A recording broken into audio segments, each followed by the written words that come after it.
Hello again, Guardians, and welcome back to the channel for another Destiny episode. Before we get started, I'd like to first announce I'm giving away 1,000 silver for Destiny or a Destiny emblem away from the Bungie store.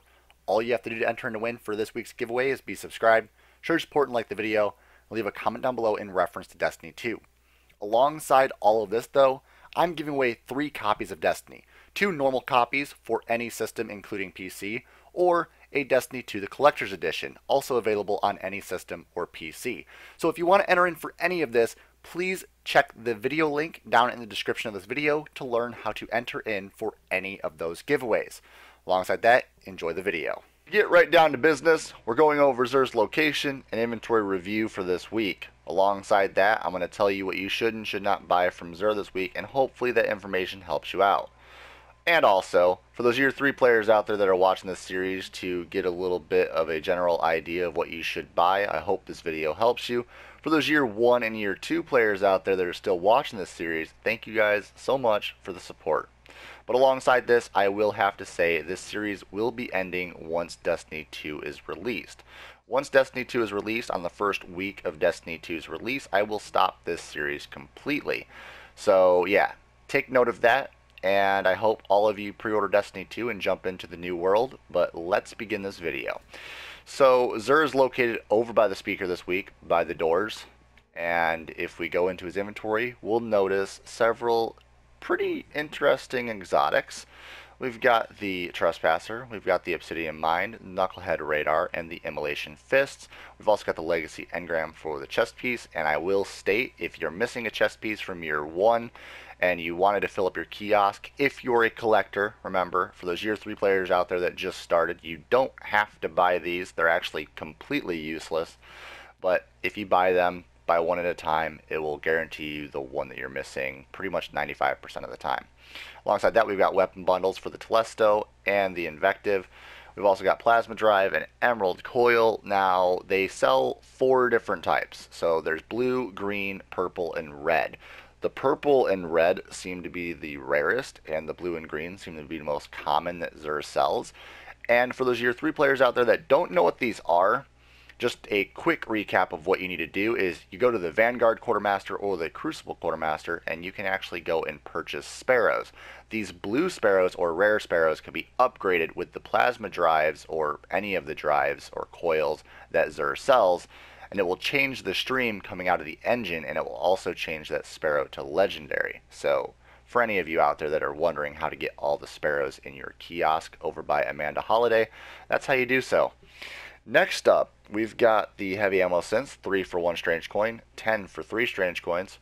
We've got the 3 of coins, 5 of them for 7 strange coins, and these are used to farm up exotics from bosses out of strikes or raids, so for any of you that are trying to get more exotics.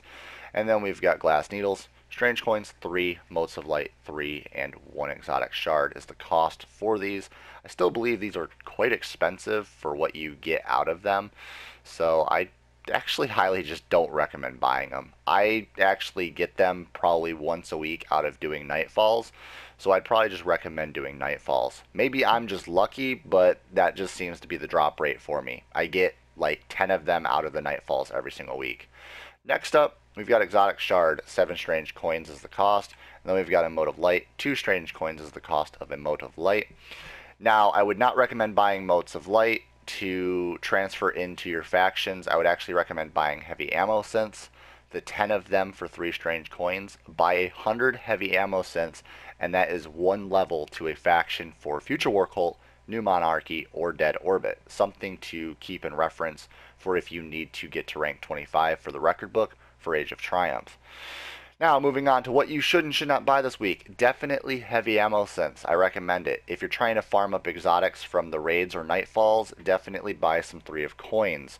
Next up, the weapon bundles I highly recommend not buying because you're wasting a lot of strange coins. So XUR sells an exotic weapon for 17 strange coins. Now, 17 strange coins is definitely very cheap for an exotic weapon, and then you think about it, he's selling these ones for 30 strange coins, and then he's selling the ornament along with that for 25 silver dust.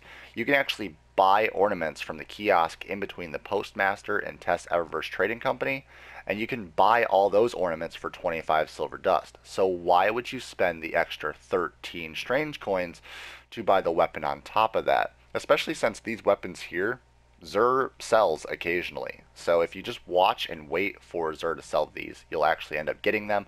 Or maybe you can just try your roll at buying 5 of the 3 of coins for 7 strange coins, still saving on your strange coins, and you'll possibly be able to get the exotic that way as well.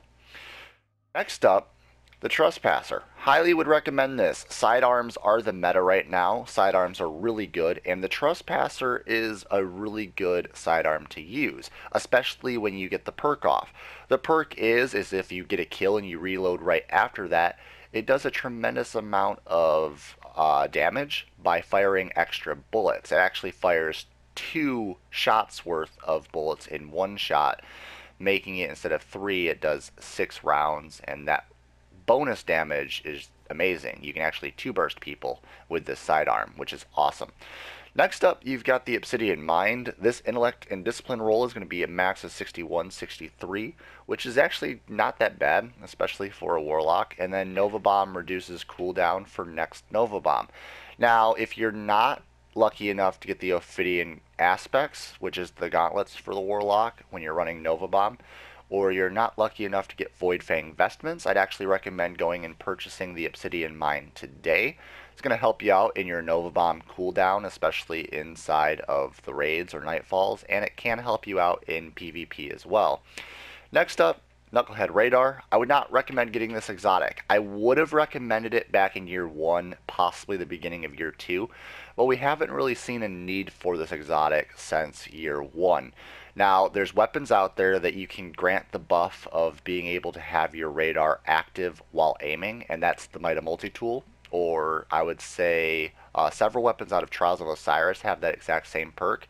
And then there's an artifact from the Iron Lords that can also do the exact same thing. So I'd recommend going for the artifact or a primary weapon that allows you to aim and have your radar active at the same time. Knucklehead Radar, though, is just a waste of an exotic slot. But if you're really interested, intellect roll is maxed out at 62, strength roll at 64. That's actually a really high roll and really good for the hunter, so that might be something that you might be interested in. I'm not going to go over any of the extra perks because I highly unrecommend this, so yeah, wouldn't recommend it. Just, I don't think you should buy it.